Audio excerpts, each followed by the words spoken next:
I'm here with Max Steele. You can catch him on Substack. Excellent work. Thank you. I noticed you were here. You've done a lot of work talking about what's going on with the DSA, some of the defunding of the police, just some of the philosophy. I wanted to ask you why you're supporting the Safer Portland initiative and what some of your concerns are for Portland. I mean, to be fully honest, I have a broader critique of the entire PSF fund, right? I think most Portlanders do. It over-earned tremendously. So we have to find some mechanism to return some part of this to the voter. So right on the surface, this gets to that, right? Like, this is an avenue to return a chunk of this to the voter and allow Portlanders to decide where this excess money is getting used. I like this particular plan because it's in line with what Portlanders have said in polls that they actually want. That's my support. It's pretty simple.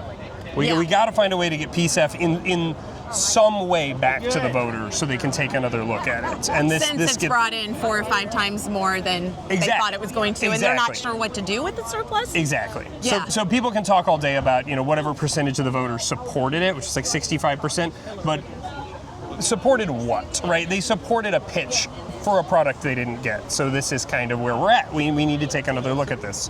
So that's why I'm supporting this.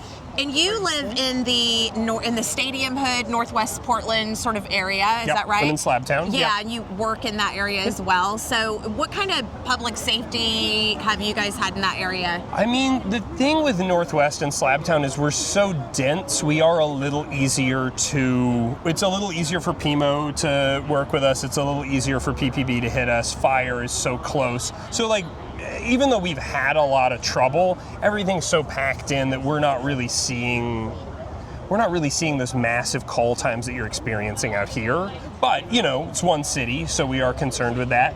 But really, I just keep seeing we're almost on the cusp of that recovery. Things start to get a little bit better. We see some positive indicators, and then there's some sort of backslide at the city council level or wherever. So this feels like another push to try to get us over that hump. It feels like we've been kind of at the top of the hill and stalling out for a while now. Yeah, so I'm anything we can throw behind to just get us over that. Yeah, public safety is just talking to fire and police today. I mean, they're just feeling like they really are running from one call to the other. Yeah. Definitely with the fentanyl issues and drug and mental illness, they feel like that's all they're really able to help with. And they were saying they'll have 50 calls holding. So this is, I mean, I'm sure people have given this advice, but the idea is to go on a ride along. You get to see it is a never-ending wall of calls. And I mean, I've had to call the police on relatively minor stuff. They've come out, they've de-escalated the situation, but they're having to immediately, they can't stay around and do that sort of maintenance of the situation. They just have to kind of say, okay, nobody's going to stab each other anymore. Awesome.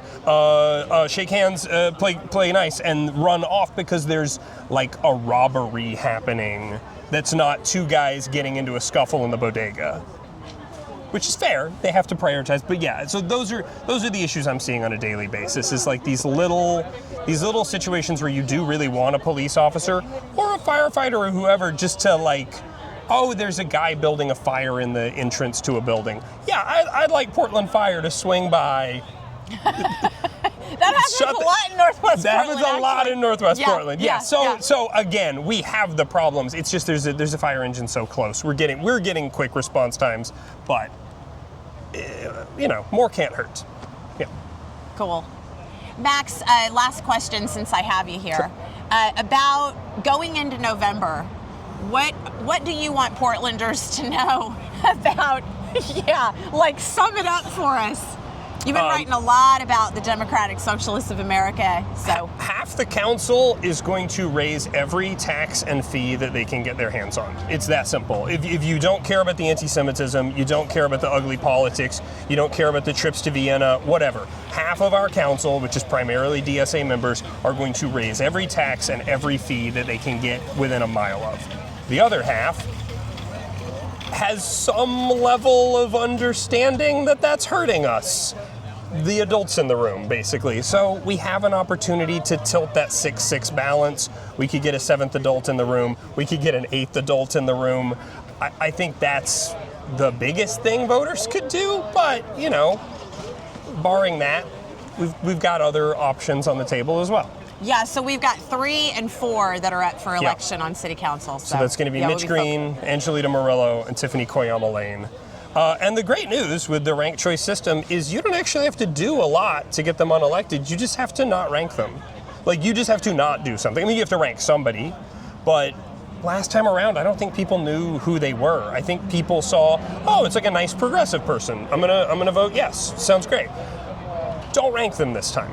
It's that simple, and the math will take care of the rest. If fewer people rank Mitch Green, we lose Mitch Green. The city is the better for it. Yeah. Right on. Max Steele, thank you. Yeah.